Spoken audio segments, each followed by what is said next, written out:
I'm Penny Pether. I'm a professor of law at Villanova University School of Law outside Philadelphia. I'm about to enter my 7th year teaching there. Before that, I was on the faculty at American in DC for 5 years. Before that, 2 years at Southern Illinois, and before that, I was at the University of Sydney in Australia. I started my law teaching career at the University of Wollongong in Australia. So I've been teaching in law schools since the 90s, and I had taught in English departments before that. My first law teaching job in Australia was at a very new start-up regional law school where legal education was being taken apart and put together in very different ways by people who really knew a lot about legal education. And I was one of the first group of faculty hired there.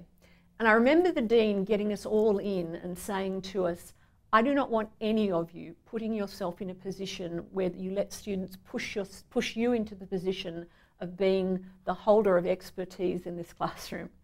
I know that sounds odd, right, in an American context, but what I'm trying to do is to make a classroom where we all sit around in a square or a circle. We are not in a raked classroom or in serried rows.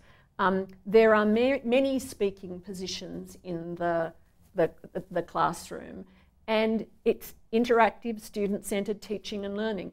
If this doesn't work unless students do their work, post it, read each other's work, come to class prepared to ask questions as I do. When I came to the States, the only way I could get a job really was because I knew how to teach skills. Because if someone in my generation as a law teacher in Australia, you teach skills and doctrine and theory interchangeably, you have to.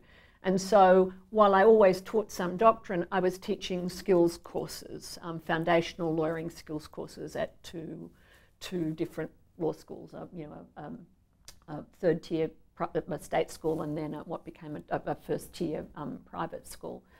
And there the pedagogy was very explicit. Student-centered teaching and learning, using teamwork, making students, exposing them to ideas, to reading about skills, getting them to then work in small groups on developing those skills in the class, give them feedback, then to develop more complex materials and sit down with the faculty member one-on-one for feedback, then go back and produce a final document. So that was a student-centered teaching and learning process.